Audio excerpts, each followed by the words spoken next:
mic on? Okay. Welcome, everyone.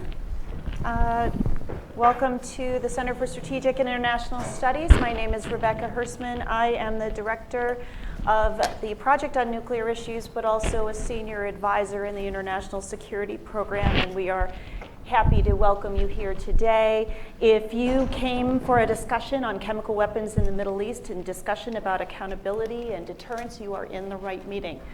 So let me just begin with something we do at every public event here in CSIS is just to remind you about our security procedures. So we try to take those issues very safely, very seriously here, and overall we always feel very secure in this beautiful building. But we do try to be responsible. I am your responsible safety officer, so please follow instructions or those of my staff at the back. Raise your hands. There they are. So if for any reason we need to exit the room or the facility, just follow us. As you can see, the main exit is straight through these doors and down the steps. And of course, we have another alternative out the back. So with that, housework dispensed with, we will sort of turn to today's program. A couple of things. First of all, as you could probably detect from the cameras in the back, today's session is on the record. It's being live streamed and will be available on our website at the conclusion of the program. So it will be an opportunity to revisit issues and to kind of help put a broader lens on this serious issue. So we're happy to do that. What I'd like to do is talk just very briefly about our plan for this session and introduce the great panel of participants that we have today, and then we will get the conversation going. The first today is Dr. Mohamad Katoub, who is the Turkey Advocacy Manager for the Syrian American Medical Society.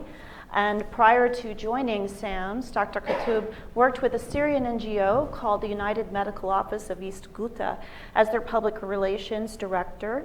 He's a dentist and a medical worker from Douma, which has been under siege quite a bit throughout the conflict. And perhaps particularly relevant, I believe, had some significant on-the-ground experience with events that occurred in Syria in the use of chemical weapons. He is going to talk about a quite thorough report by the Syrian American Medical Society that documented and gave firsthand accounts and recorded a very large number of incidents of the alleged use of chemical weapons in Syria from the 2012 timeframe up and through the end of 2015, and we felt that was an important way to start this conversation to give a sense of what is the magnitude of the problem that we are looking at here, both in terms of quantity and duration, and what are we really wrestling with in the international community. But we don't want to leave the issue with a statement, however heartbreaking, as you will probably find that it is. We can't just admire the problem. We're trying to look ahead to say, what are the potential solutions? What are the avenues or the pathways for justice for victims who've experienced these attacks, and how might the United States in particular seek to pursue those avenues going forward? So we will transition from a presentation from Dr. Katoub to a panel discussion. I'll moderate some Q&A, and then I'll open it up to you. And we have three additional experts joining us who are just outstanding in this area. We have Wael Alzayat, who is a senior policy advisor to the U.S. Permanent Representative to United Nations Ambassador Samantha Power. And he focuses on Iraq, Iran, and Syria there. So welcome. And he served previously with Ambassador Robert Ford and later Special Envoy Dan Rubenstein as a lead liaison with the Syrian opposition and Special Assistant to the U.S. Ambassador to Iraq, James Jeffrey, at the U.S. Embassy in Baghdad. So long experience in this area. We have Sean Coughlin, who's a Foreign Affairs Officer with the Office of Global Criminal Justice. He has served in a variety of roles within the U.S. Department of State, including work with the Office of War Crimes Issues and postings in Afghanistan and Argentina. And finally, we have Robert Friedman, who's an attorney advisor in the Office of the Legal Advisor at the Department of State. And prior to serving in the State Department, Robert worked as an associate in a Washington, D.C. office, large national firm, was a non-resident fellow at the Georgetown Center on National Security and Law, and helped launch the Foreign Policy Digest, a monthly online foreign affairs journal. So we think this will be a great opportunity to cover a lot of important issues here. So with that, I will step out of the way and invite Dr. Katoub to give his presentation, and then we'll get on with the discussion. Thank you. Thank you.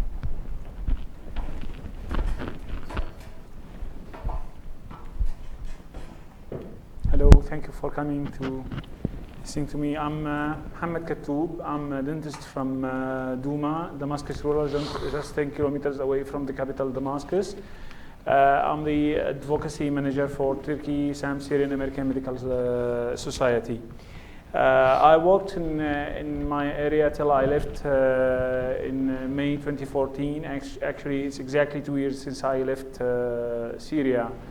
And I worked for a local organization called the Medical Office of Eastern Ghouta.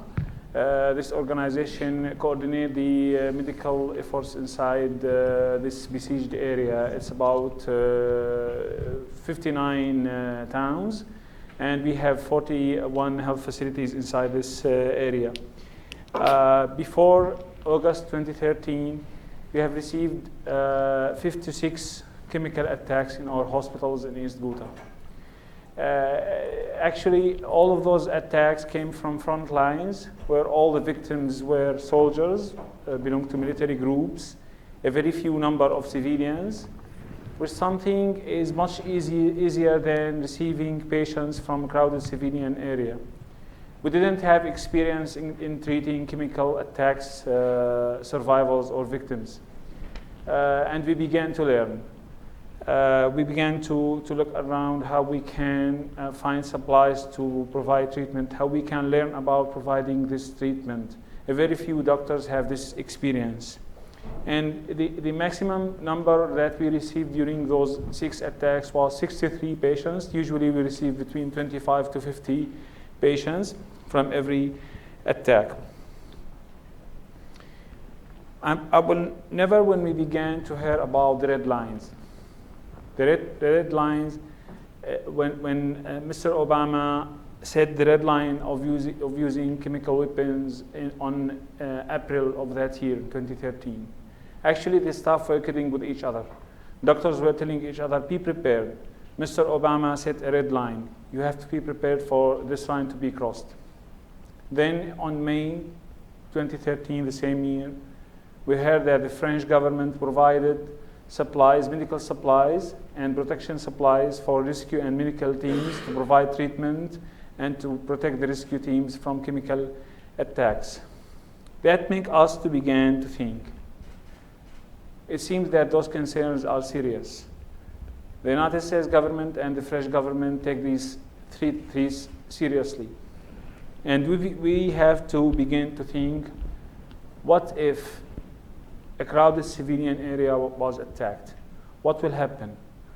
How many patients we will receive?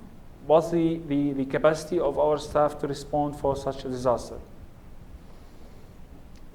And that pushed us to look around who can help us. We began to have contacts with friends in the north who received some of those items in the north of Syria, while we in this besieged area, because of lack of access, could not receive any of those supplies. And we began to ask for training for our staff to how to respond for such kind of attacks.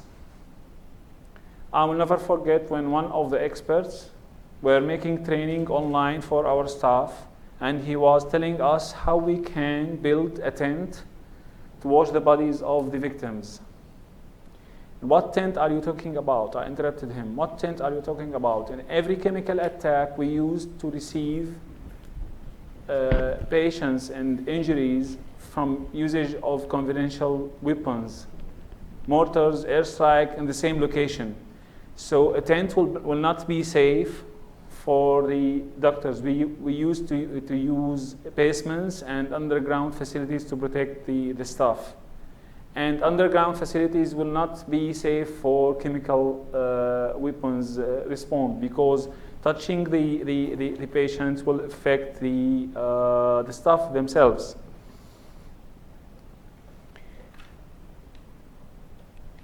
And we began to tell our concerns to the people who are training us. What if a civilian area was attacked? And they told every time, this is a red line. The regime will never dare to do it. All of this changed on August 2013, but actually not on the 21st, the massacre that you all know about. Actually, it was on August the 5th. At that night, we received 400 patients in our facilities, flooding in the hospital at the same time. Ambulances were driving all the night, delivering patients in dozens. The staff stopped helpless and hopeless what he can do, how the staff can respond for such an attack. Fortunately, no one died that night, but it was a glimpse of the nightmare that would occur after just 16 days. That night, I was speaking to my wife, who used to be based in Damascus, just 10 kilometers away by Skype. And this is the only access that I have to my family.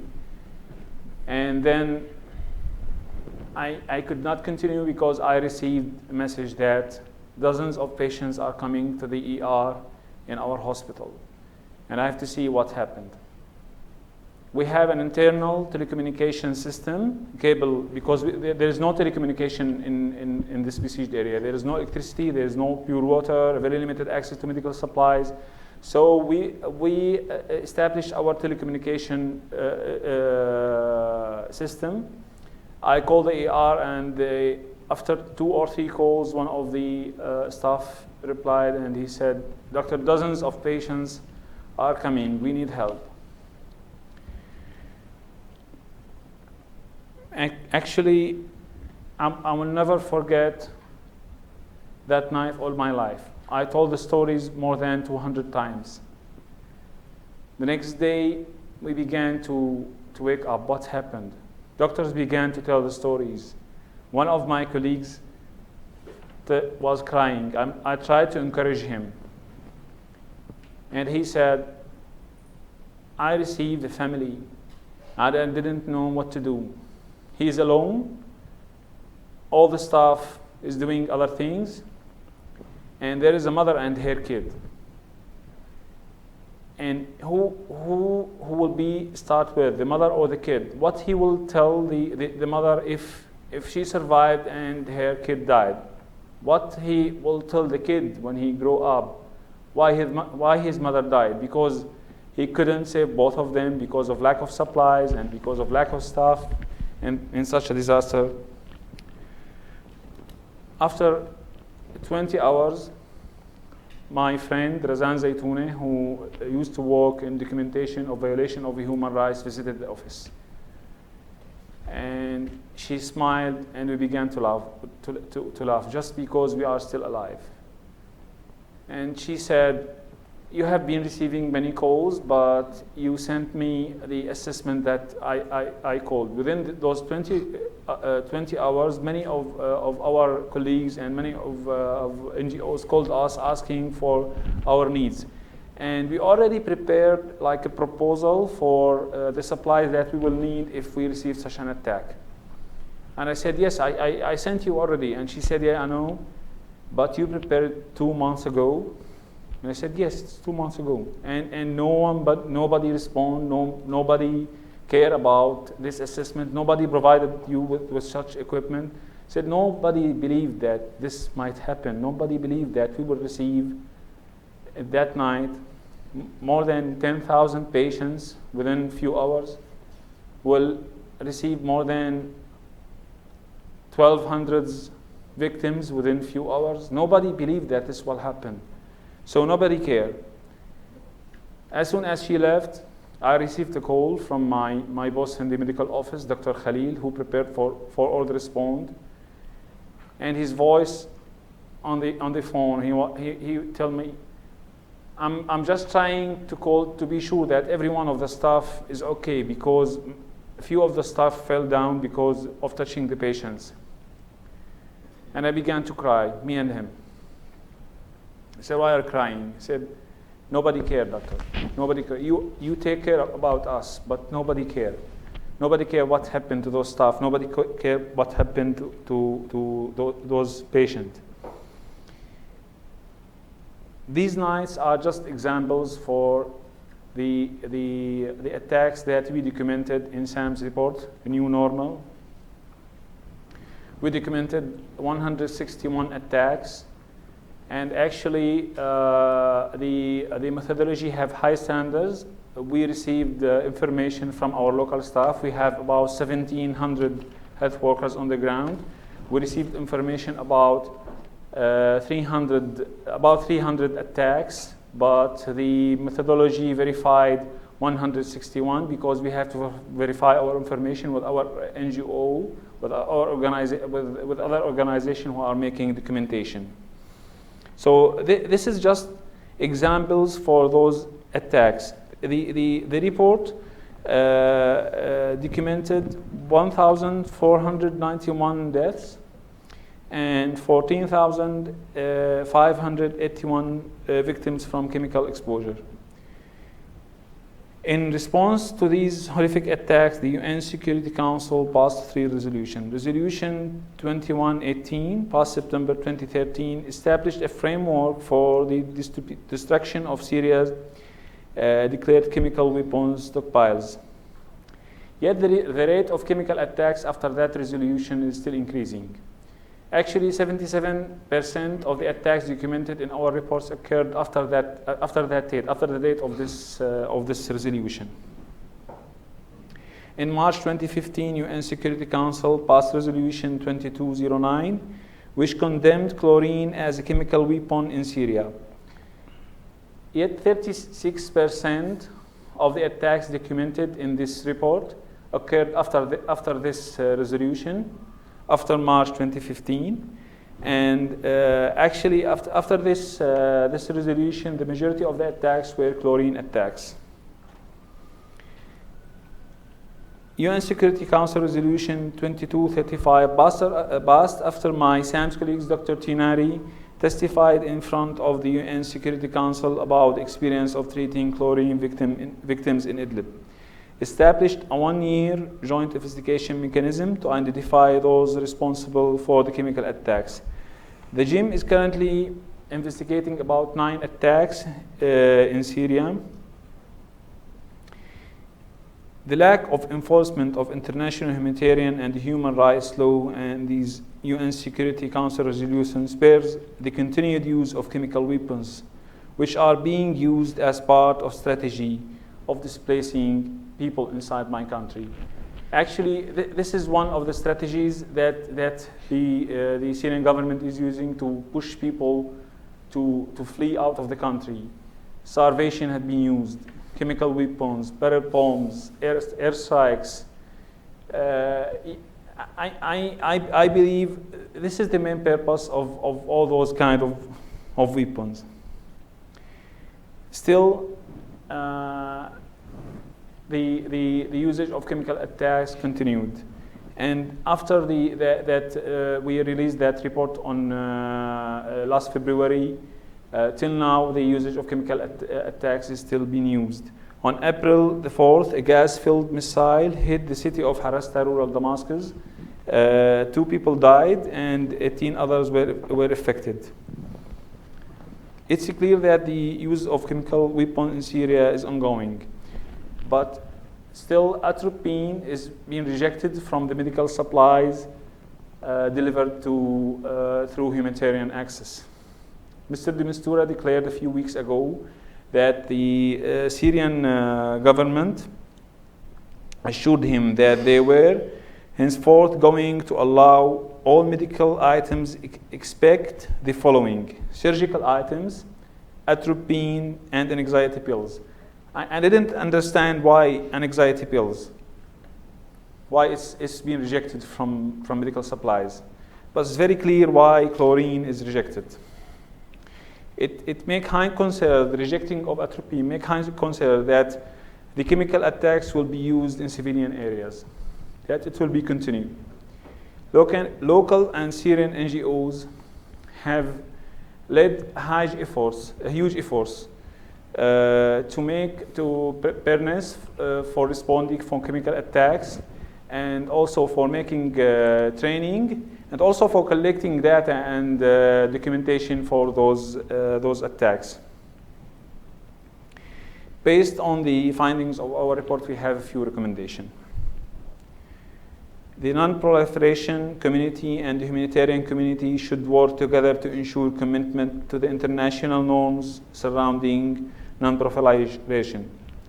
The international community must account, cooperate, and attribute as many chemical attacks as possible in order to preserve the record and ensure the stories of victims and communities are heard.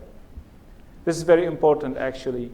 People in Syria began to feel that nobody is taking care about them, and the voices of those victims was not heard. They talked a lot to media, but nothing happened, and they were not considered that those voices, linking those voices to everyone, could not change the situation on the ground. All countries must empower the JIM as an independent mechanism. After the JIM established attribution, accountability must be the next step. UN security members should refer the violators of chemical weapons attacks to the ICC or another independent international tribunal. In 2011, the OPCW Conference of States established the International Support Network of Victims of Chemical Weapons. This network created a fund financed of donation by states. The international community should make this fund available for Syrian victims of chemical weapons and increase donation to the fund. In addition, the OPCW, in coordination with local and Syrian NGOs, should establish database to track Syrian victims of chemical attacks in order to provide them with support from the fund. The donor community should increase sustained support for chemical preparedness and response measures in light of ongoing chemical attacks in Syria. Direct funding to the local and Syrian NGOs initiating and carrying out these efforts is necessary. However, financial support from states must occur alongside an active effort by all states to end the chemical attacks and other international humanitarian and human rights violation, and hold violators accountable for violations. After 1 year, the first anniversary of the chemical attack in East Ghouta, many media agents called us to raise awareness again about those attacks. And I called my colleagues in Douma and I asked them about the number of victims during a year in the same area where the attack happened. It was double of the number of the attacks just in this area. We lost about 3,000 people in the same area during a year by starvation, by airstrikes, by mortars, by several kinds of weapons, snipers, all kinds of weapons, cluster bombs. Actually, the accountability for the violators of the chemical attacks will protect civilians from other kinds of violation also, because they are the same violators, the same criminals. Going on forward in those steps will protect civilians in Syria from other types of violations also. Thank you a lot for listening to me.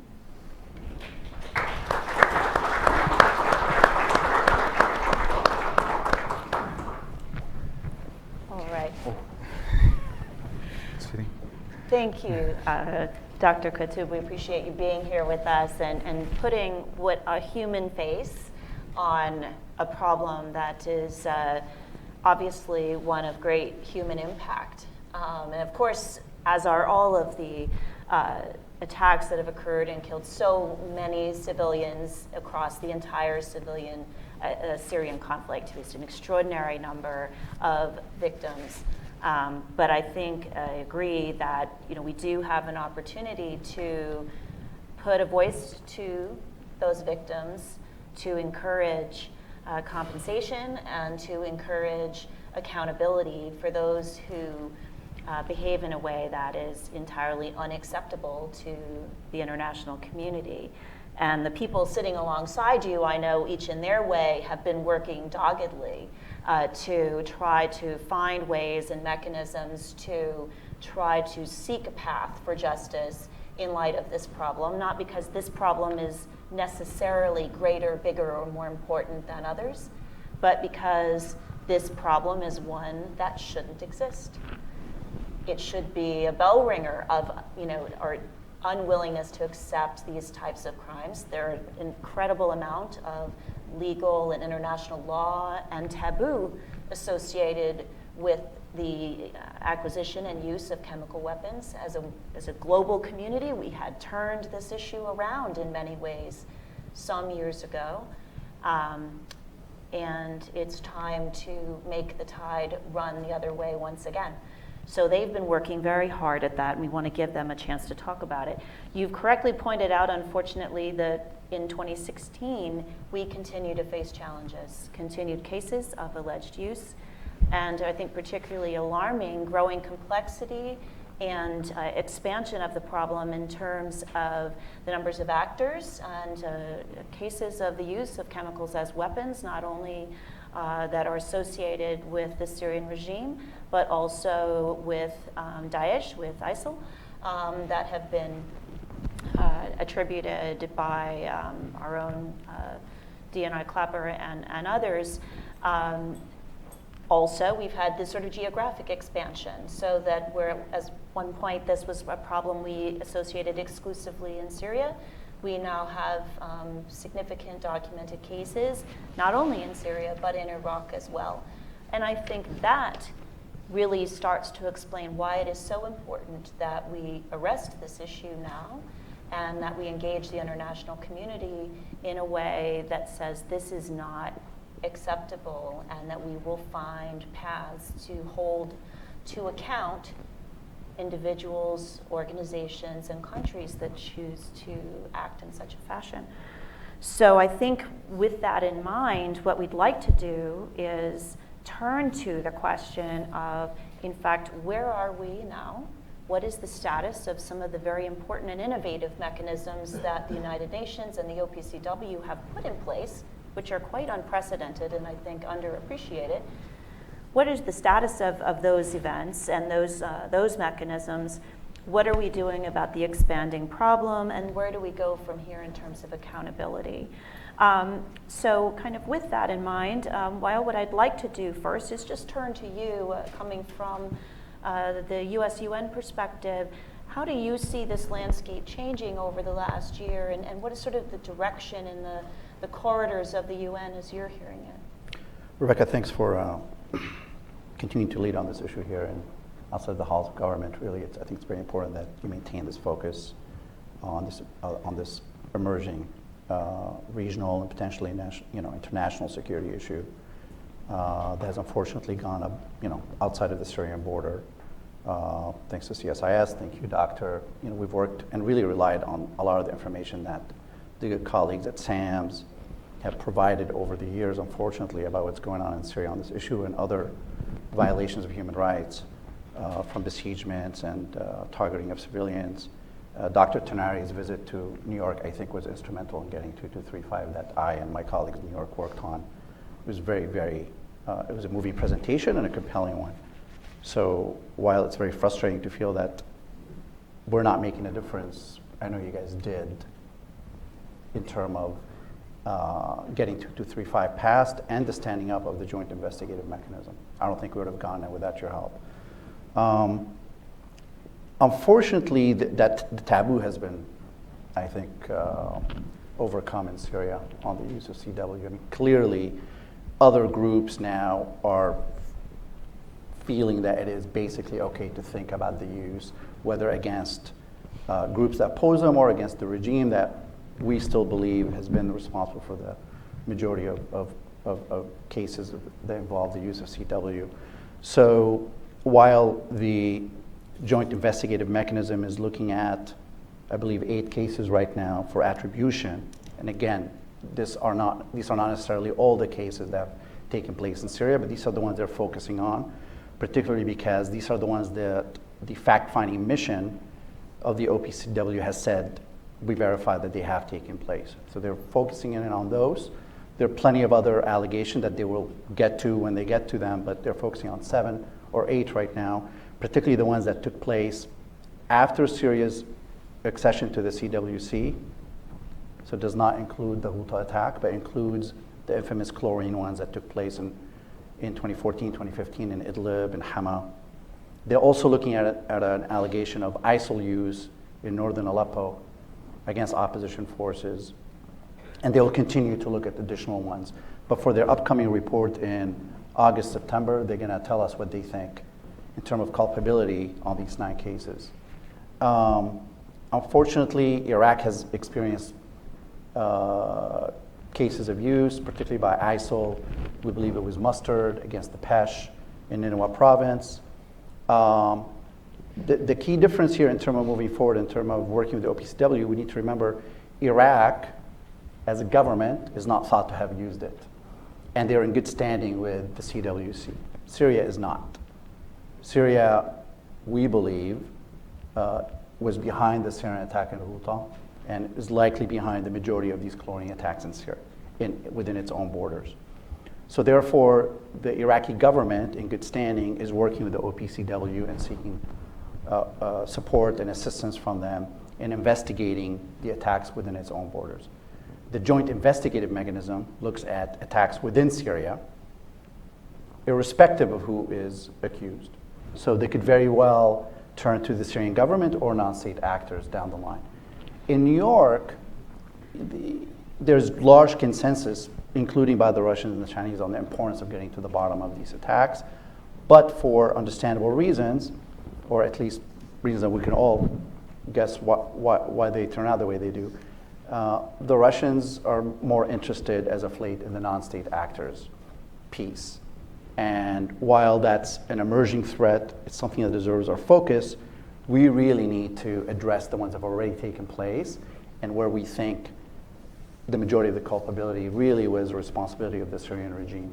But irrespective of the findings, we have a plethora of incidents that need to be investigated.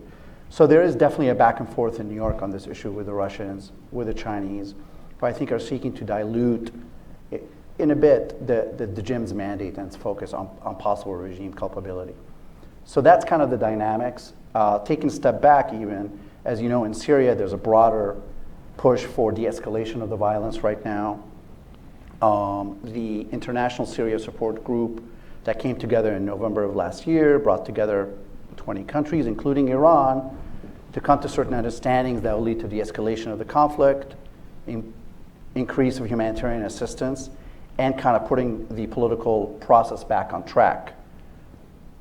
The greatest outcome of that has been the cessation of hostilities agreement, which was agreed to in Munich on February 11th, and it went into effect on February 27th.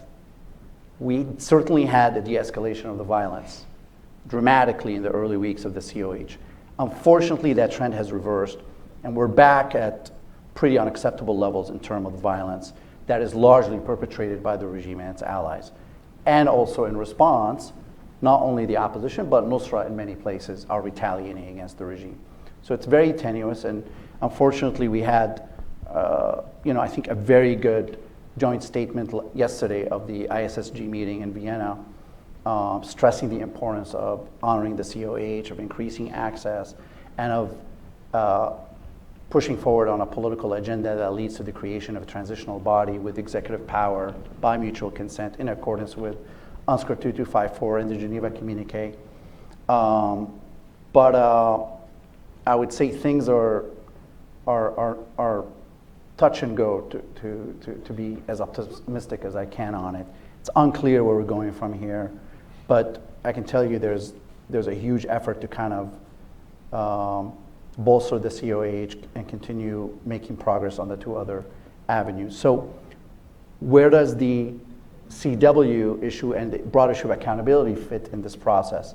And that's something we've continued our focus on. And as my colleague reminded me today, the Geneva Communique has specific language on the issue of accountability. And the entire architecture of our political engagement references the Geneva Communique. So that's not something that we've ignored or forgotten about. But it will be a matter of sequencing as well. Where and when do you want to open the file in the question of accountability in Syria through the political process and hopefully through transition? I don't have answers for that, but just to kind of give you the background on that. Thank you, Wael. That's very helpful.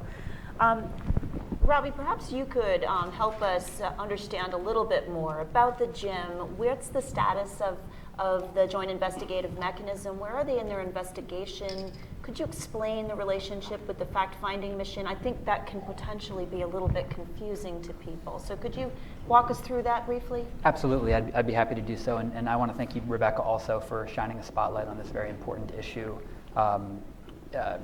Continuing to bring attention to the problem of chemical weapons use is very important, both to the U.S. government and also, obviously, outside the halls of government. So thank you for all the work that you do. I'm glad that you teed up that question for me, because I think it's important to take a step back and understand sort of the mandate for the Joint Investigative Mechanism, what it is tasked to do, and then how it sets out to do its work. Because it really is a sort of a novel evolution in international architecture that we hope will eventually lead to accountability for chemical weapons use. So just to restate what the mandate actually says for the JIM, it's to identify to the greatest extent feasible the individuals, entities, groups, or governments who are perpetrators, organizers, sponsors, or otherwise involved in the use of CW in Syria in all incidents where the fact-finding mission determined that chemical weapons were used or likely used. There's sort of three important pieces to that. The first is that the mandate builds in flexibility with respect to the range of potential users. So the JIM's mandate is not solely dedicated to identifying individuals, but the whole range of potential users, from different entities to organizations to governments. And that flexibility was intentional in order to give the JIM the opportunity to look broadly and to follow wherever the evidence might lead for purposes of making those attribution determinations. The second important piece is the flexibility with respect to the actions that the JIM is looking at. So it's not only the use of chemical weapons, but it's all of the range of actions leading up in the cycle of use. So to the extent there was financing of chemical weapons use, organization of chemical weapons use, planning, facilitation, all of those elements are built into the mandate of the JIM, and the JIM is enabled to look at those range of activities to try to do attribution determinations. And the final piece that I just wanted to underscore is how we think it leverages sort of the institutional competencies of both the fact-finding mission, which is a creation of the Organization for the Prohibition of Chemical Weapons, and the United Nations. So by design, you have an entity which leverages the expertise and on-the-ground experience of the OPCW and the fact-finding mission to sort of build the factual predicate for what took place. And then you have the UN political overlay to actually make the attribution determinations. And that partnership is built into the mandate because the work of the JIM is triggered or is begun by the fact-finding mission report where chemical weapons was used or likely used. And so those fact-finding missions reports serve as the predicate for the JIM to examine a set of incidents or a particular case. I just want to briefly sort of talk about some of the working methods of the JIM and how they're going about organizing themselves, because the procedure is very important in order to bring maximum credibility to the work of the JIM. They've obviously recruited a very professional staff with a range of expertise, both from different international organizations, including Interpol, the World Health Organization, and others. All of the decisions that the JIM will be taking, there's 3 members of the leadership panel. One is the head of the leadership panel, Virginia Gamba, and 2 others, Ambassador Shanza and Ambassador Naratani, who are heading up the JIM, and they will be drawing conclusions by consensus.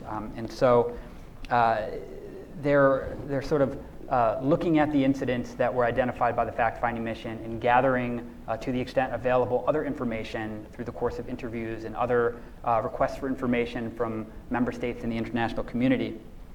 And one other point is that the work of the JIM ultimately is about attribution. So it's about identifying those involved in the cycle of chemical weapons use, as I explained. But what the JIM is not is an accountability mechanism. So the JIM is not sitting as a judicial authority to pass judgment for violations of any crime or for legal liability purposes. It's an important bridge to the accountability process, and it lays an important groundwork for that process. But that body itself is not a judicial authority. The first report of the JIM was issued in February of this year, and it was largely a procedural report, but it was largely overlooked because it was largely procedural. But I think there are some important elements of that report that lay the groundwork for what we hope is a substantive report, as Wael mentioned, which will come hopefully late summer or early fall. A couple of important elements of that procedural report. The first is that the JIM lays out the standard of evidence that it will be looking to make its findings or to make its report to the Security Council. The leadership panel decided that in making its report to the Security Council, it will look to whether there is a sufficient degree of supporting evidence in order to make an attribution determination. So essentially, is there credible and reliable evidence for them to make an attribution determination, which is consistent with similar type bodies in the international community in terms of the evidence that is examined. The other piece is sort of the order of investigation. As I mentioned, the fact-finding mission reports serve as the predicate for the JIM to do its work, but the JIM has also made requests for information from every country in the international community to provide additional support or additional information that may inform or illuminate the work of the joint investigative mechanism.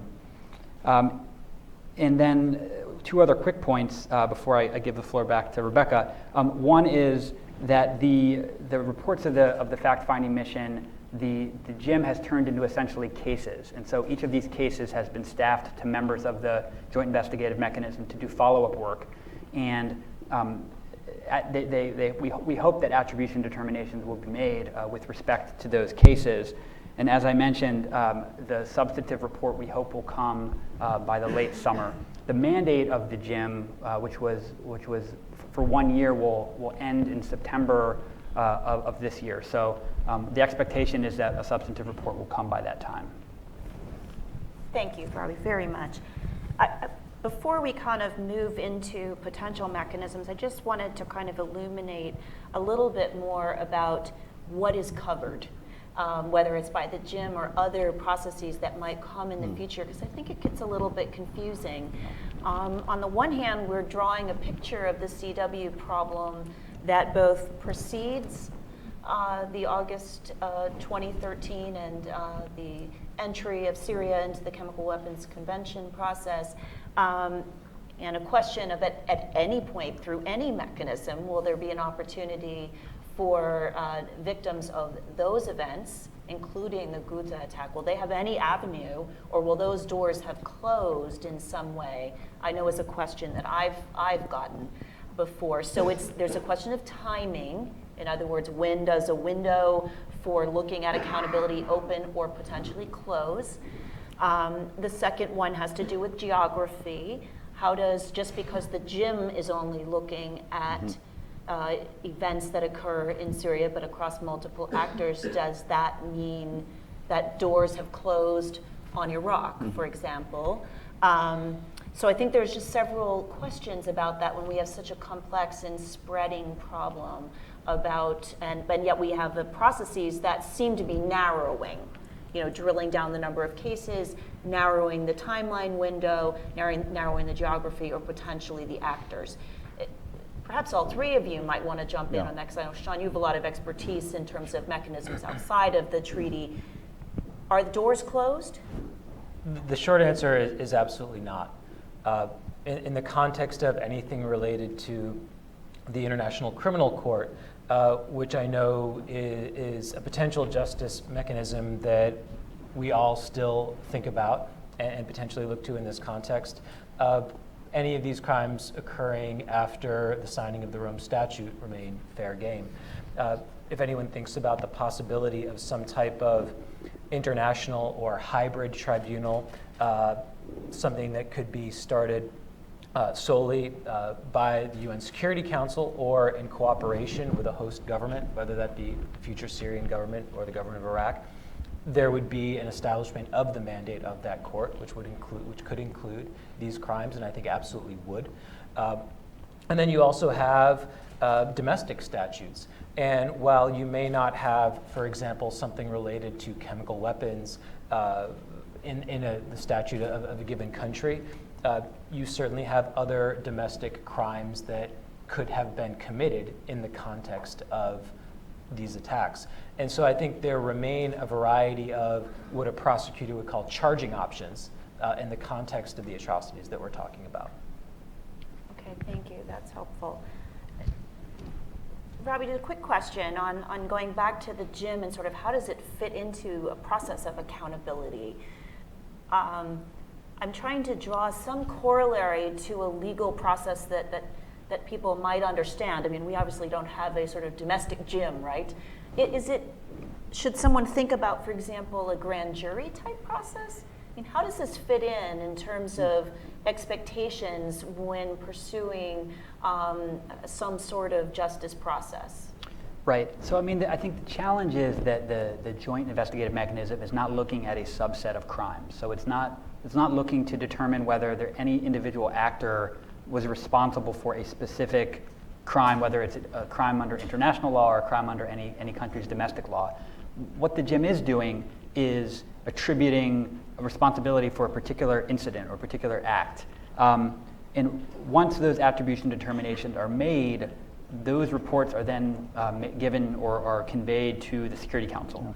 And the Security Council will really be in the lead to determine those next steps. So what accountability model would follow from that JIM report to the Security Council. So I can appreciate the desire to sort of explain the role of the JIM in a normal judicial process, but it's not easy to characterize in that way because it is such a unique aspect of the international architecture. Okay, thank you. Yes, I'm searching for some parallels that make this seem less confusing, and maybe that's in part motivated by what is, I think, in some ways a simple question that has no simple answers. Isn't the use of chemical weapons, especially against a civilian population, isn't that a war crime or even potentially a crime against humanity? Why is this so difficult? It seems like it should be, I bet there's a lot of people in the audience who suspect it should be much more straightforward and therefore mechanisms should be straightforward. But it clearly isn't. So help us understand that a little bit better. Sean, I don't know, is that over to you? It can be. I mean, and it is challenging, and I would say that it's not just in the context of chemical weapons use. As the doctor has pointed out in his own medical work, and as we all know, atrocities in Syria are a laundry list. We all know that the Assad regime has gassed the people of Syria. We know that they've tortured people. We know that people remain in detention. We know that people have been barrel bombed.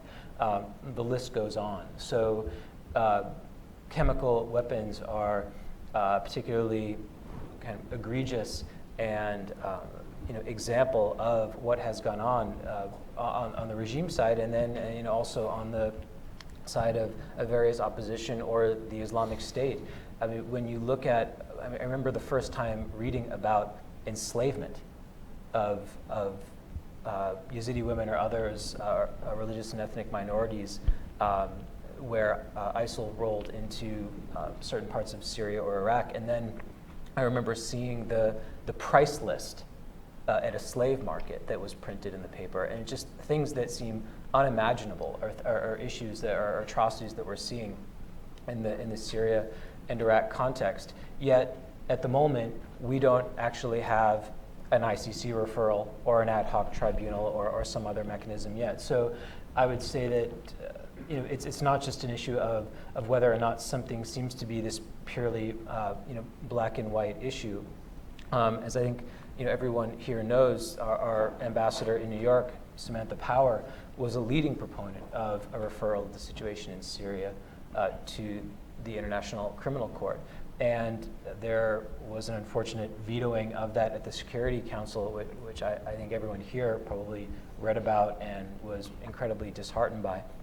And now we are looking, and as well pointed out, certainly not taking accountability for any of the atrocities that have been committed off the table, and are looking at the various mechanisms at our disposal to both lay a groundwork now for future accountability, as the Joint Investigative Mechanism is doing, but also seeing what avenues, both in a domestic context or international context, can be brought to bear on chemical weapons use and others. Thank you. Well, with that in mind, Lyle, did you want to jump in on that? Or Go ahead. I think, what are the options then? Whether or not assume one avenue is that the JIM brings forward a set of determinations, and there needs to be somehow referred onward in some way, we would hope, to a process of accountability. So on the one hand, how might that occur, and what are the options? And then anything that is not referred through the JIM process, what possible avenues might those go on as well? So, as my colleagues mentioned, the main pathway for JIM reporting is to eventually make its way to the Security Council. The Security Council basically created the JIM, and our government was a big reason that it was created, quite frankly, and Robbie Friedman was one of the main architects of the terms of reference of this agreement, where, really a group of officials here and in New York worked together for over 6 months to make this thing happen, where it really looked like there's no way Russia would support it in the council. Why would they? But they did. So now, but as a compromise, we could not make the JIM as judge, jury, and executioner. There was no way the Russians, the Chinese would support that. So at least we got this far now. We have a mechanism that at least will say who they think is responsible, something we didn't have before. The next step would be, if and when the report goes to New York, irrespective of who it identifies, the council, we expect, has to act. It's going to be extremely difficult, if not impossible, if they point at the regime to secure Russian agreement to impose punitive measures on the Syrian regime. It'll be very interesting to watch them do that, since they were a signatory to the UNSCR that created the JIM. Some of the possibilities would be acting under Chapter 7, irrespective, whether it's ISIL, Nusra, I don't care. Basically, you have to name names, and you can go anywhere from assets freeze, financial sanctions on individuals or entities, companies in the Syrian regime, groupings of ISIL fighters, leadership. So you can do that. You could forbid financial transactions with those entities as well. You can do an arms embargo. You can do interdiction of vessels and other shipments of material that could be used in the CW production. You could authorize the use of force. These are all possible. Obviously, authorizing the use of force against ISIL was a whole lot easier in the Security Council than against the Syrian regime, particularly when you have two members that have continued to shield it.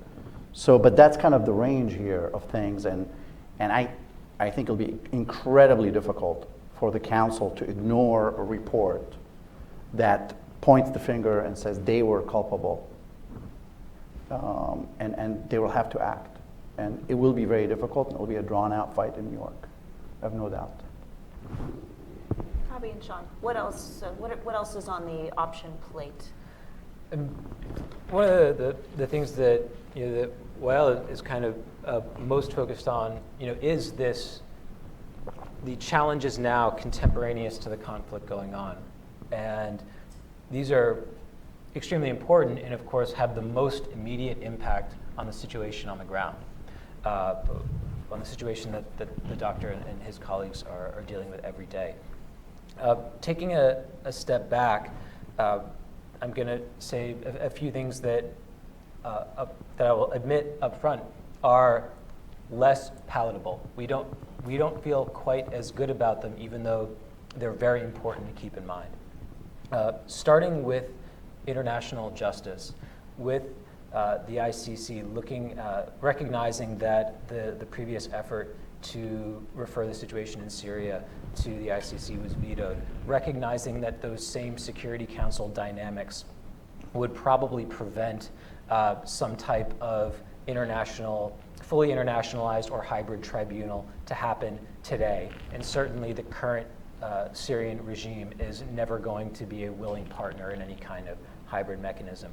Recognizing those realities, I think there is reason to see hope down the road.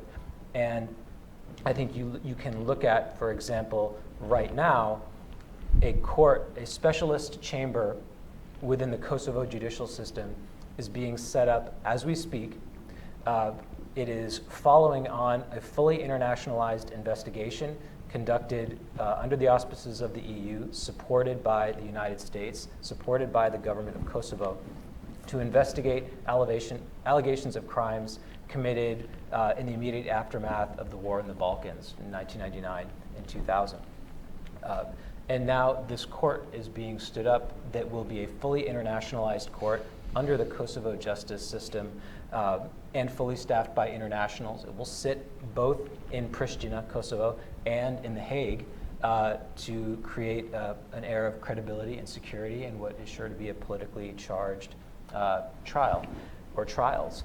And this is an example that contemporaneous to the conflict in 1999 or 2000, no one would have ever imagined that this would happen. You have a case, most recently of the trial of former Chadian President Habre for war crimes and crimes against humanity committed. And you have the government of Senegal having set up a specialist chamber in coordination with the African Union that is now trying a former dictator for crimes. So what is unpalatable about what we're talking about here, is that they are happening years later. What is hopeful and encouraging about them is that they are happening. They show that there is not going to be impunity for these crimes, and that to whatever extent they may be have a preventative aspect, it should be showing leaders, including in Syria, that the justice will come. And that's a very important aspect of it. Separately, which may momentarily make me sound even more deluded, is talking about domestic justice. And as we all know, the Rome Statute looks first and foremost to domestic justice mechanisms. And these in reality are some of the most sustainable. They are the most visible to the survivors and victims on the ground following a conflict. They create some of the best opportunity for access. Again, possible right now in the Syrian context? No. But do we have examples where domestic processes contemporaneous to a conflict seemed impossible, where now we are seeing them happen? Yes. It's happening right now in Guatemala, where the national justice system is preparing to address historic atrocity crimes. It's happening in the context of Guinea, where we are seeing progress towards criminal accountability for the massacres and rapes that occurred in the stadium in Conakry in 2009. Again, no one at the time thought this was going to be possible, and now we are seeing this progress. I would also point to Sri Lanka, where atrocities committed towards the end of the conflict with the LTTE in 2008-2009 are now being addressed by the domestic system, and also seeking support from Commonwealth countries and other governments. So we are now in the same place. We're looking at what seems to be an intractable situation, where it seems impossible to imagine that there's going to be some measure of justice, but there are these examples in other places that at the time seemed equally intractable, where progress has been made. So I'm going to ask one last question, and then we'll open it up for dialogue. But you've prompted me to think, especially with Dr. Katoub here,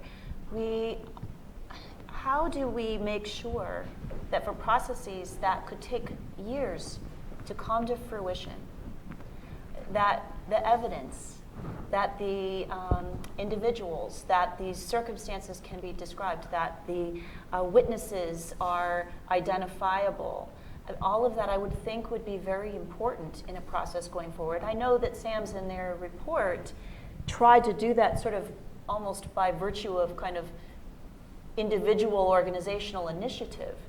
But I would think especially in a conflict where such vast numbers of people have died or been displaced or forced kind of on the move across the globe, wouldn't that challenge be even harder over time?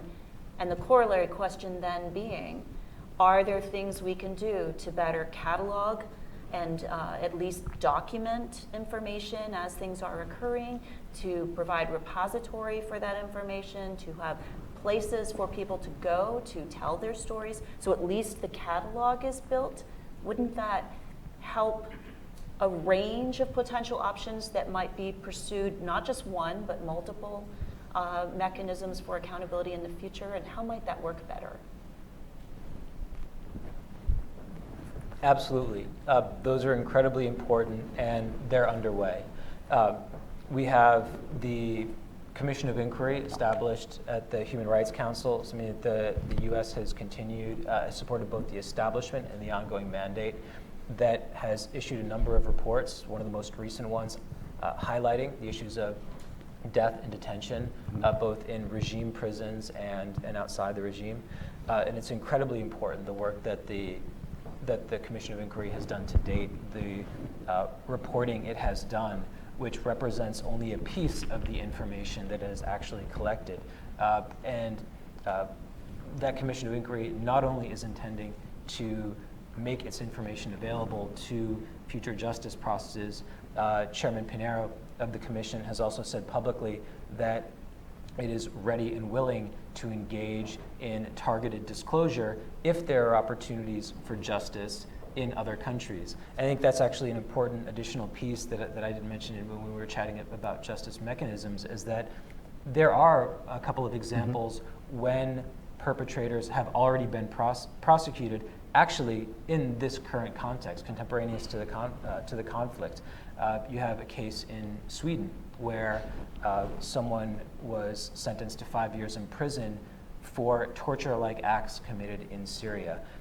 We've also, maybe many of you have seen in the press, that there have been articles noting that both in Germany and the Netherlands, in the context of refugee flows coming there, that they have heard reports that there are perpetrators in the midst of those refugee flows, and they are actively investigating those cases. So there are opportunities, even for accountability now, even though my focus was on looking down the road. And so the COI on Syria is trying to engage in that way as well. Separately, the United States and other governments are supporting a number of documentation organizations, both in Syria and in Iraq.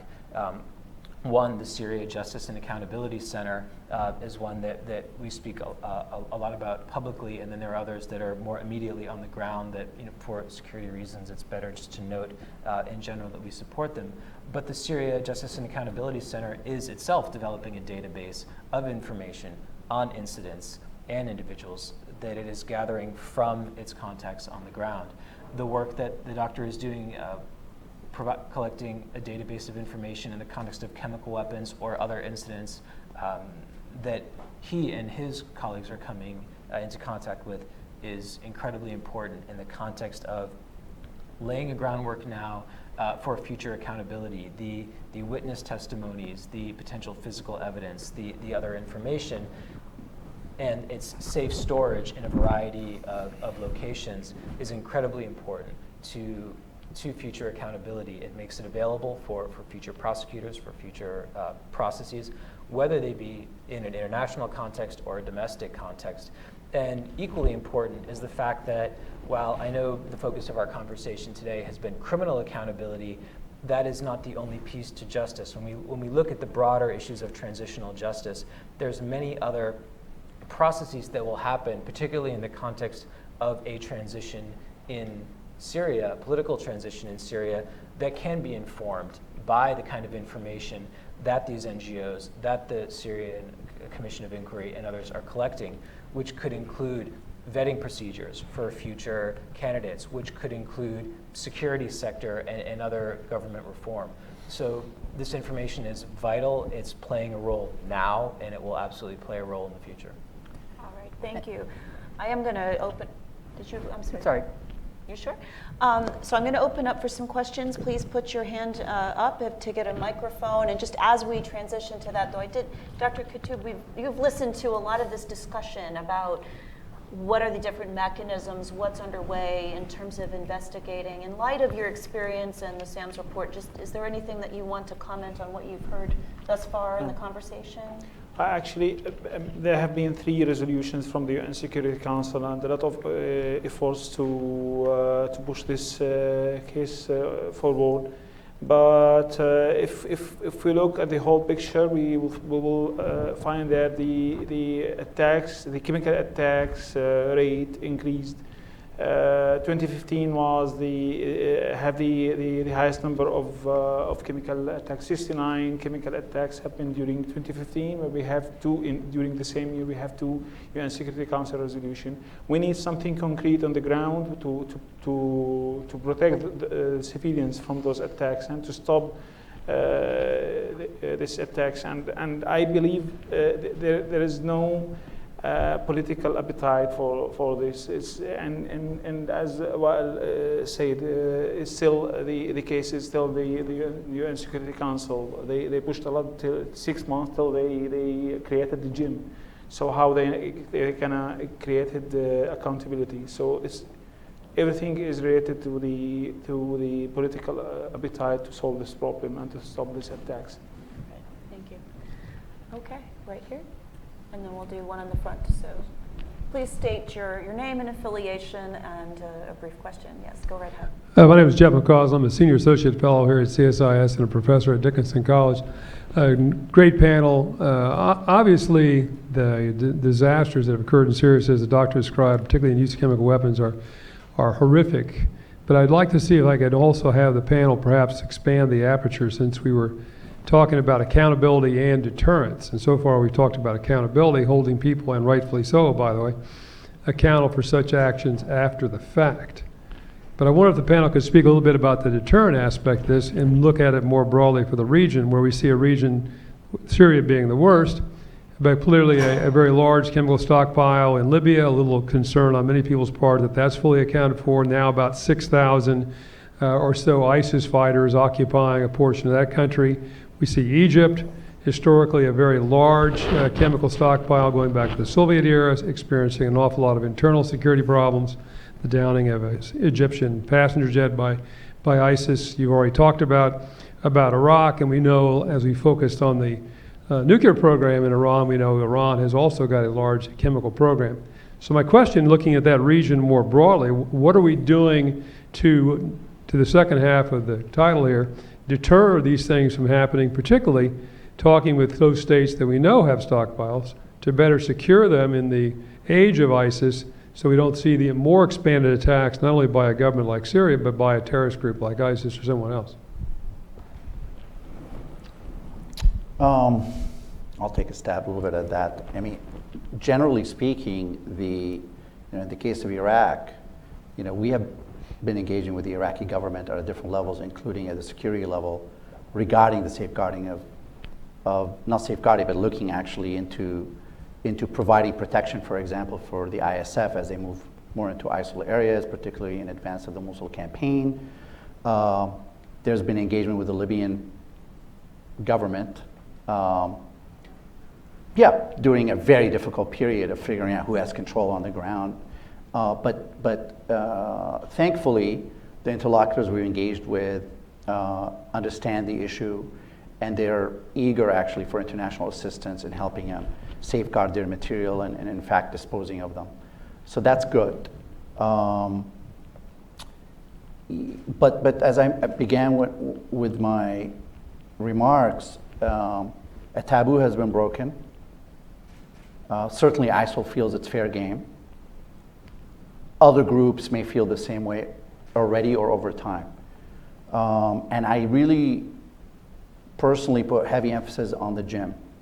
I think it's really important that they name names and the Security Council acts, or the matter is referred via other mechanisms where there's some kind of accountability to kind of restore a bit of deterrence.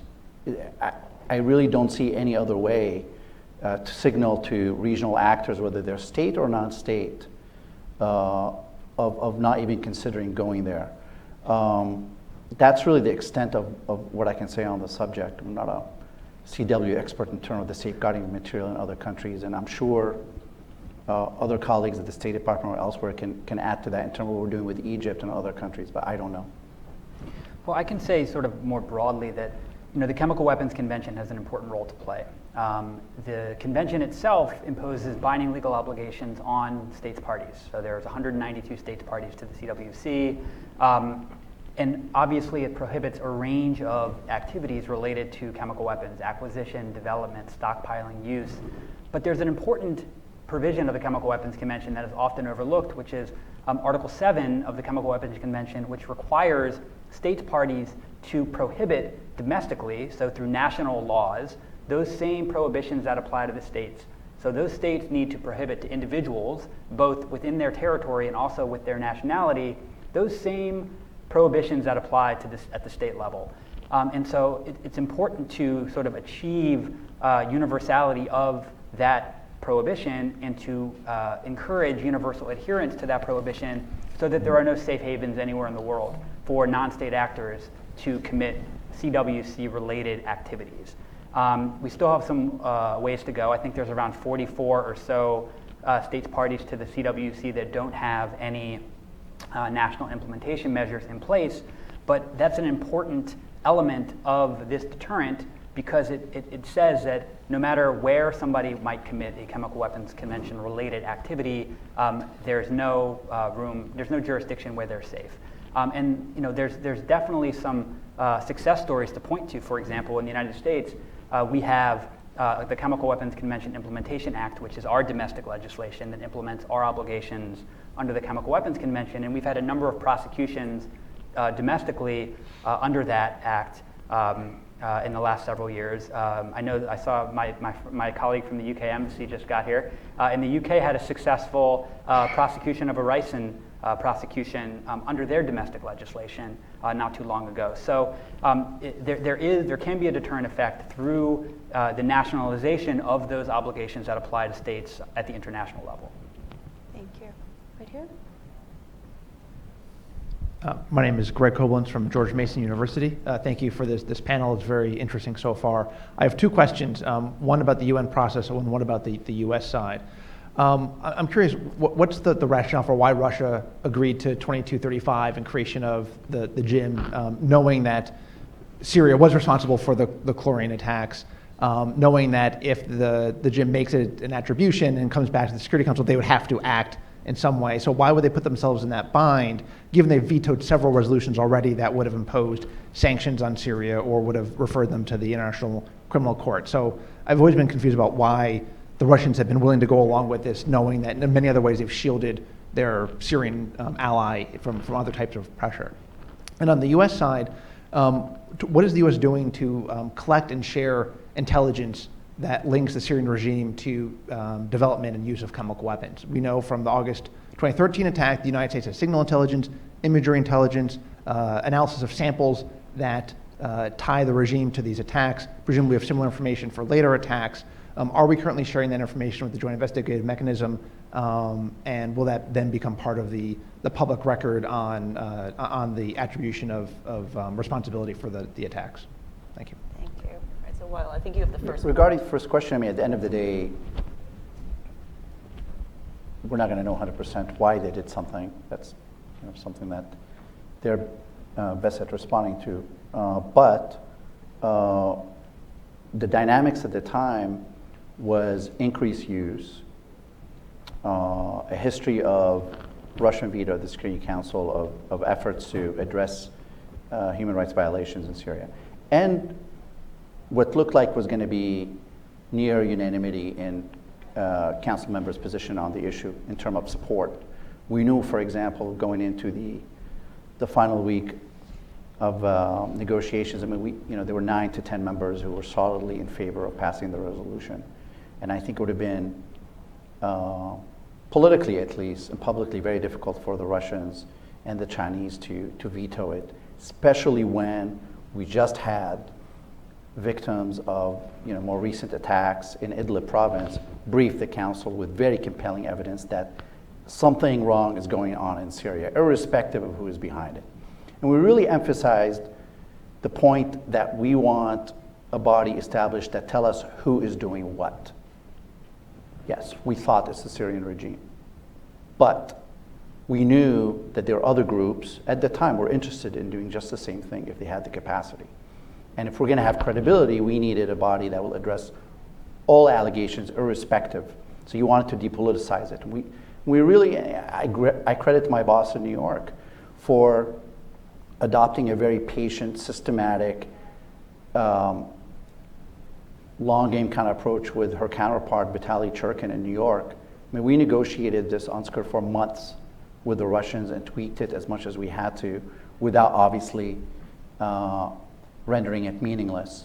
And in the end, I think the pressure on the Russians to object was just too difficult, given the evidence, given the reports of the fact-finding mission that CW has been used in Syria. So that's, Robbie, how does the United States support the GIM and provide information that's, supports their investigation? Well, so part of 2235, which is the Security Council resolution that set up the GIM, set up the obligation for states, member states in the international community to provide assistance to the GIM during the course of its work. And so the GIM has made a series of requests since it was established to request support from the international community, and the United States has provided support pursuant to that request. Thank you. The question here. Hi, my name is Lauren Chadwick. I'm with the Center for Public Integrity. My question is, while touched on this a little bit at the beginning, I'm hoping that you could talk a little bit more about the situation right now, the effects of the ceasefire, whether or not what's been documented in the SAMS report that the chemical weapons attacks are actually increasing, if we think that that will continue into 2016. And also I'm wondering if there is residual sarin gas in Syria and what we think about the unidentified poisonous gases that are documented in the SAMS report. I mean, so the situation on the ground today is that fighting continues between the regime and opposition forces in key battlefronts, northern Latakia, in Aleppo province in the north and the southwest of it, in the Damascus suburbs, what is referred to as Ghouta, near or at pre-COH levels, particularly in the Aleppo areas. There's been a number of initiatives to bolster the COH, including establishing coordination with the Russians directly, whether via phone or meeting up in Amman or in Vienna or in Geneva, obviously, where we have a robust representation there. And the reason we did that is because they are the closest to the regime in terms of military support and assistance alongside the Iranians, and they command a number of assets in Syria as a result of their decision to become an active combatant in the conflict. The Russians tell us all the right things in terms of their desire for the COH to be honored, but accuse the opposition of either co-locating or working with Nusra against the regime, and that since Nusra is not covered under the COH, that they're their fair target. In principle, that's actually correct. Nusra is not covered. But to use it as a pretext to whack the moderate opposition that happens to be near them, or certainly civilian communities that are across the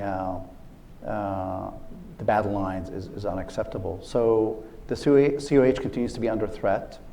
And in terms of the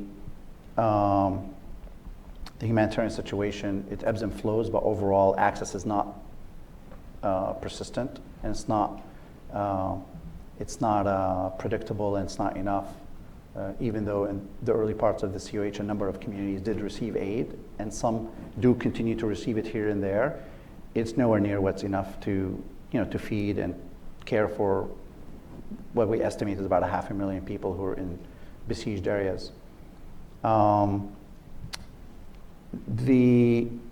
What was the part about the CW that you wanted to know about in terms of the I think her question had to do with residual elements of the Syrian program, and to what extent could that be a source of materials that are being So used? as a legacy of the Syrian attack and the US-Russian agreement that followed, there's a very robust OPCW mission to assess Syria's declared material and verify that they have been destroyed.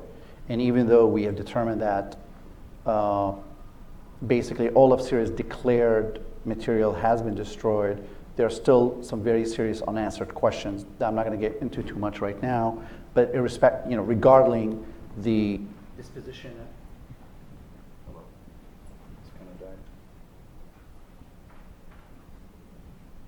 Did your mic drop? It did drop.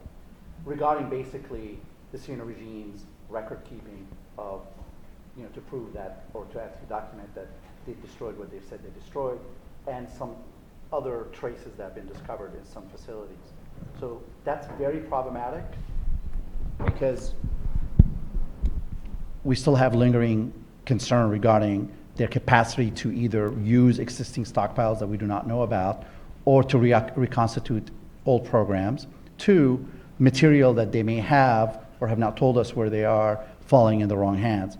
And thirdly, outside the scope of that, we know that ISIL is very interested in manufacturing their own material. That's, put together, leaves much more to be done in this regards. Yeah, I mean, the only thing I would add to that is, the locus of activity will certainly be at the OPCW in The Hague, and in addition to the work that Wael mentioned, that the Declaration Assessment Team will be undertaking in order to verify that the declaration is complete and accurate, the work of the fact-finding mission is not complete, and that is ongoing as well. And that is the principal tool that is tasked with investigating credible allegations of use in Syria. And so, to the extent there were additional credible allegations, you would imagine that the fact-finding mission would be the initial entity that would be responsible for investigating. There's two tracks. One is to look at the Syrian regime's program writ large, understand the scope of it, and verify that it's basically dismantled. The other one is to look at incidents of use, confirm that they were correct, and then for the GIM, and maybe other bodies down the line, telling us who did it, whether it was the government, if it's the government, who in the government was responsible, or if it's non-state actors. Right. So I'll just add one piece of, one of the things that makes this problem very complicated is there's no one track, there's no one actor, there's no one source of the threat. So whether there are residual program elements, and there's a very active set of activities at the OPCW that are trying to constantly raise questions and run to ground open issues. So the file has certainly not been closed on the official declarations of the Syrian program. By no means is that the only source of chemicals. You have a range of chemicals. Chlorine, as was documented here and well documented in the SAMS report, is not a declared chemical. It's too customarily available. The use of it as a chemical of war is clearly a violation of the CWC when done by a state's party, but it is not something that can be, kind of controlled or destroyed in the same way. So, so those cases would always be there. They'd be present in any country. And then you have the simple fact, unfortunately, that many chemical weapons are just the chemistry is not that hard. Let's remember, these are weapons that have been around for 100 years. So it is by no means impossible for actors to acquire chemicals, and especially in smaller scales and improvised ways, accumulate some of these capabilities on their own, and we're probably watching a variety of things occur on the ground. Yes, we have a question here. Mark McCarrick, no affiliation. With the upcoming UPR on Syria, how will it play alongside the already ongoing investigations?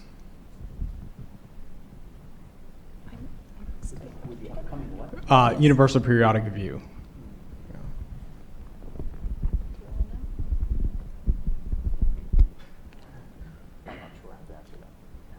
Sorry.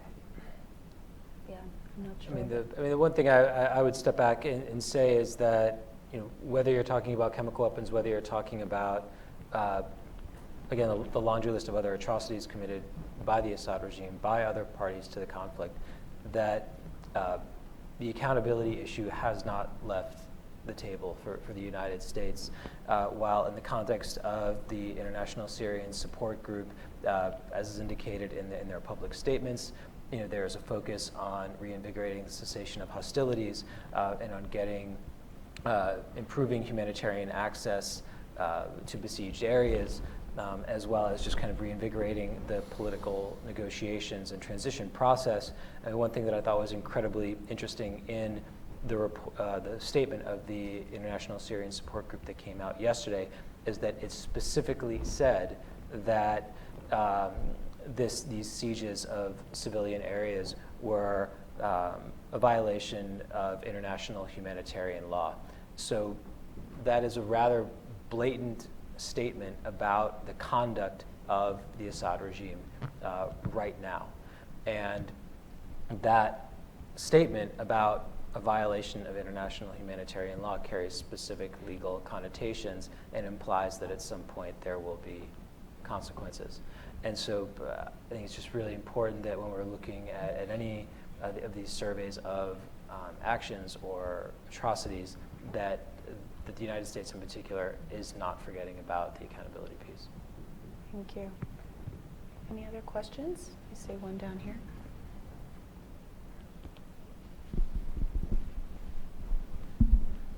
Thank you very much.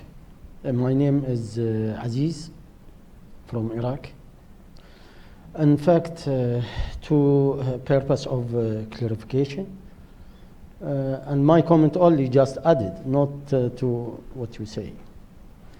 In fact, it is big difference between the situation in Syria and the situation in Iraq.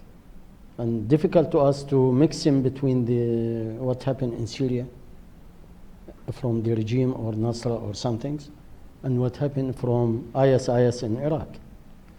The government in Iraq, it is big or very active in OPCW and open all the window and the door to support, to help and support from the, as well as the, I not coming to defense about the government but the government in Iraq, they put more than $50 million to destroy all the program, Iraqi program, chemical program from Saddam era. And should be in the end of 2013, they destroyed the last industrial of the chemical weapons and some shells and some things. But what happened in Iraq and the ISIS and the terrorist activity, they controlling or coming to Ramadi and coming to the area of Muthanna project and some things. However, the Iraqi innocent people, and sorry, before that, you remember a couple of weeks ago what ISIS, how they attacked Taza and Kirkuk, and a lot of kids, a lot of women, a lot of civilian people, they victims of this crime. And those criminals maybe this time using the master gas, but maybe in future they develop about their program. They have resources, someone especially in chemical some things. However, the Iraqi people and the Iraqi innocent people looking to the community, world community, to support and to help. Till now, as my information, they haven't any ampoules of atropines of 0.2 milligram to fix some things or to treat some things. But in summary, the Iraqi people in big threat and should be looking to all the world to help them. Thank you very much to your mission information. Thank you.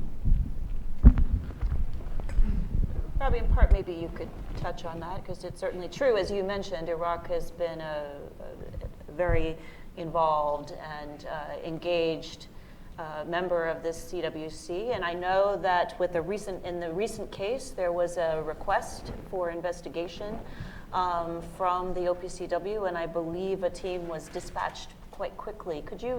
Are any of you able to illuminate that a little bit?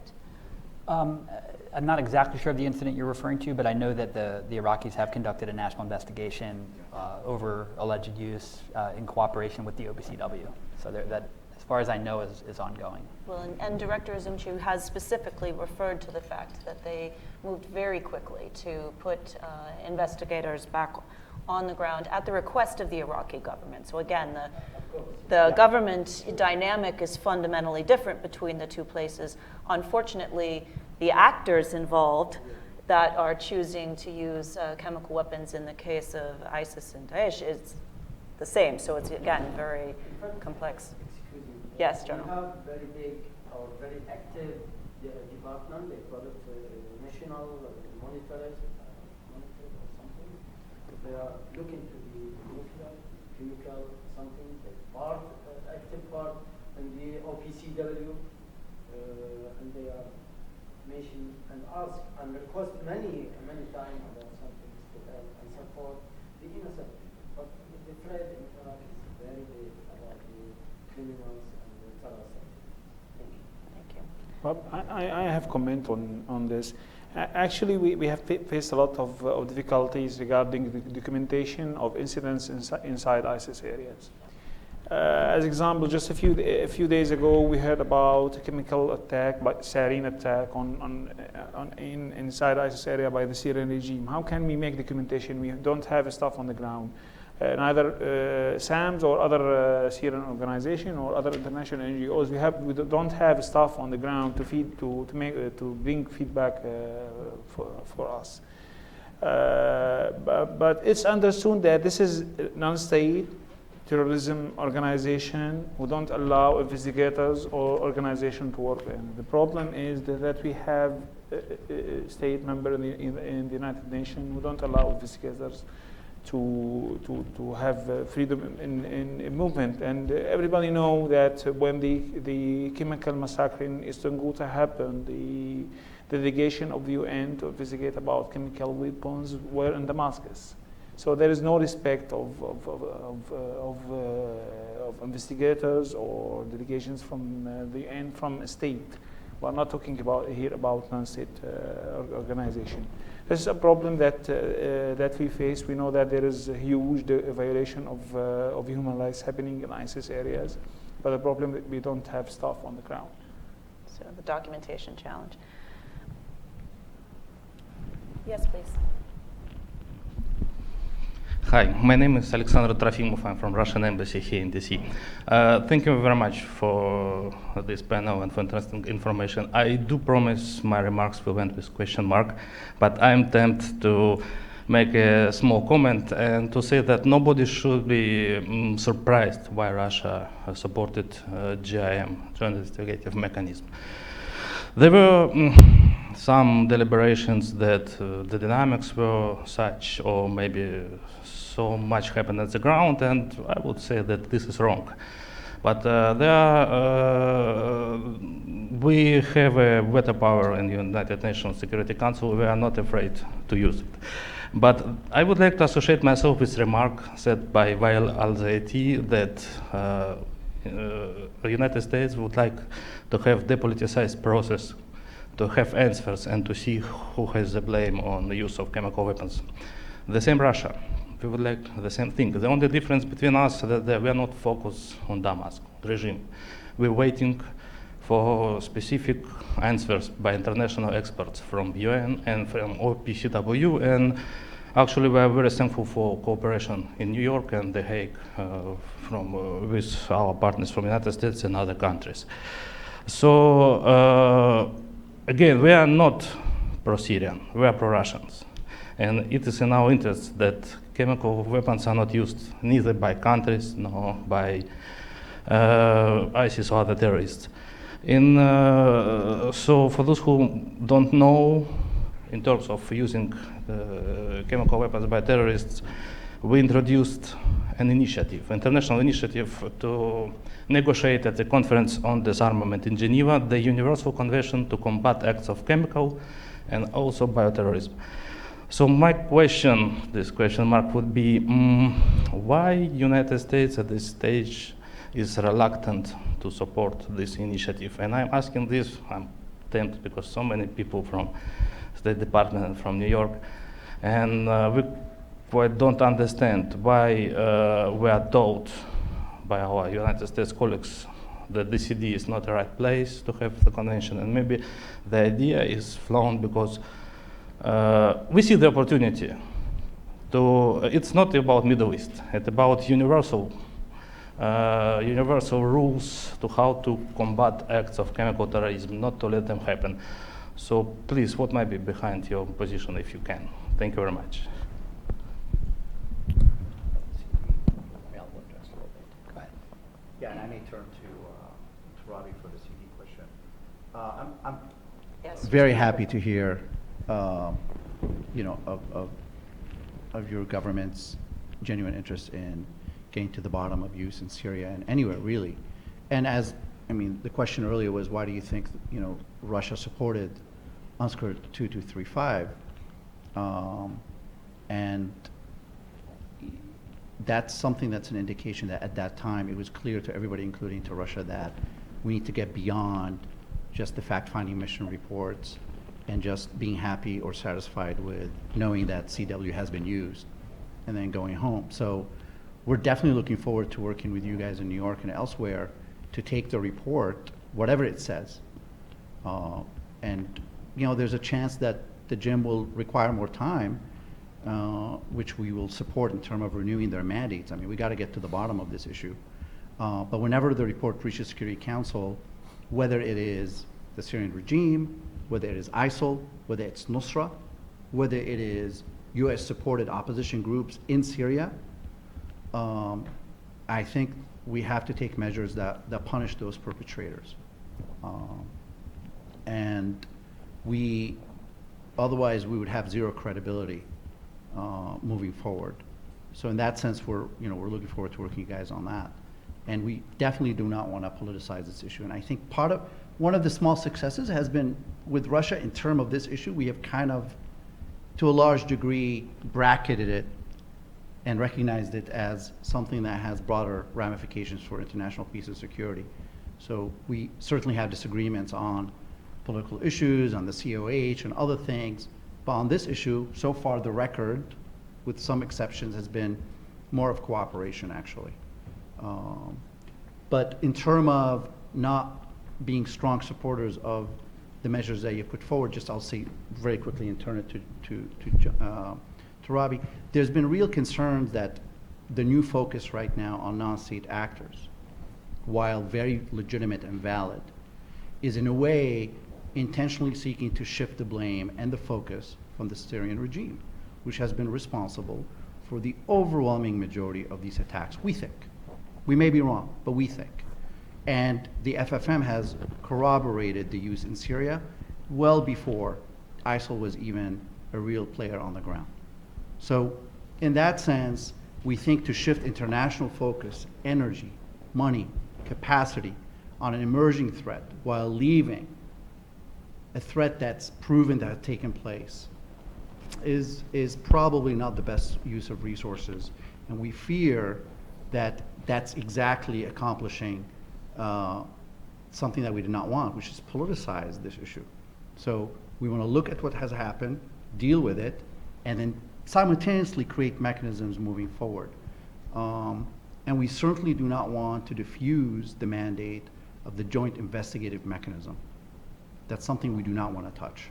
We had 15 members of the Security Council support it, focus it on Syria, irrespective of the perpetrators, and to open up its mandate to look into Iraq, to look at ISIL in other countries, would be a disservice to something that we both created as countries. Rob, can you talk about the CD process a little bit? Yeah. And why can you address some of why are we taking certain views? Well, I'll sort of give you a non-answer answer, which is that as the lawyer on the team, I happily defer to my policy clients on the policy as to why we take a particular position at the Conference on Disarmament in Geneva. But I'm happy to talk about all the tools that are in the legal toolbox to address the non-state actor threat. And I've mentioned some of them, and there are quite a bit that are out there. So it's not a question necessarily of the lack of tools. It's a question of implementation of those tools. I mentioned Article 7 of the Chemical Weapons Convention, which requires all states parties, 192 states parties to the Chemical Weapons Convention, to implement those prohibitions at the national level, which would prohibit acquisition, use, stockpiling, all of the activities leading to use with respect to chemical weapons. There's also the International Convention on the Suppression of Terrorist Bombings, which is a very important counterterrorism legal instrument that prohibits the use of chemical and biological weapons under a range of circumstances. It's a very robust counterterrorism legal instrument. It contains an extradite or prosecute provision. There's a provision for cooperation among states in investigations. So there definitely is, there are a host of international legal instruments that are out there that really do a good job of orienting the international community towards the problem of non-state actors. There's also a very significant effort underway at the OPCW. They have a sub-working group on the non-state actor issue. They've been meeting regularly since October and coming up with recommendations about how to orient the organization, the technical secretariat, as well as states parties to the Chemical Weapons Convention to the problem of non-state actors. And those strategies include everything from how to support national implementation of Article 7, how to increase cooperation, how to share best practices with respect to investigations and prosecutions of non-state actor use. So again, I don't want to sort of talk about what the policy rationale is or is not, but I do think that there are pretty substantial tools out there that allow the international community to focus on the non-state actor problem and to bring some real attention to the issue. So I'll just add one comment as a former policy type. I think it is important. Typically, we visit the need for additional legal mechanisms when we believe legal mechanisms are absent. And so I think that part of the question is to what extent are there actual gaps in the legal fabric? And to the extent, do we need something new to fill that, or do we just need better enforcement of those things that exist? For example, we have Resolution 1540, and the fact that that is legally binding on all nations as well. I don't recall if you managed to mention that one, Robbie. So I think a concern from a policy perspective about taking an issue such as this and moving it to the CD is question one: which problem are we trying to solve? Which gap in the legal fabric as it currently exists are we trying to fill? And that's very important. And then secondly, will the CD be able to produce kind of answers and questions in a timely fashion, related to the urgency of the problems that are being addressed? Or can current mechanisms, existing mechanisms, do that more effectively? Unfortunately, the CD does not have a great track record, especially of late, of bringing issues to fruition and negotiations to conclusion. And I think that also might be introducing some concerns about that as a fruitful avenue. Lots of other experts in the room. Do we have any other questions? No? All right. We've covered a lot of ground today.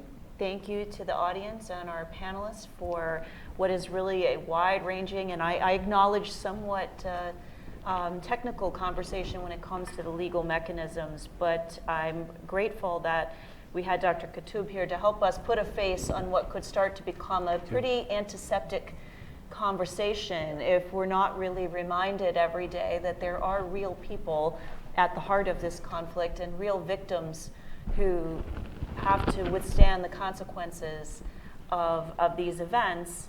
And I think the hope of everyone on the panel and everyone who cares about this issue is to begin to bring consequences to bear on those who perpetrate these events, not simply those who suffer the effects of them. So I just want to express my appreciation for the hard work and the diligence reflected across the room here, both in terms of the people on the ground who face these challenges and hope we can bring assistance to them more easily and relieve the suffering there, but also to the folks also to your right who toil in the halls of government and the hallways of the United Nations to try to bring all of those tools to bear. So I hope you'll join me in thanking them for their presentations and to all of you for coming.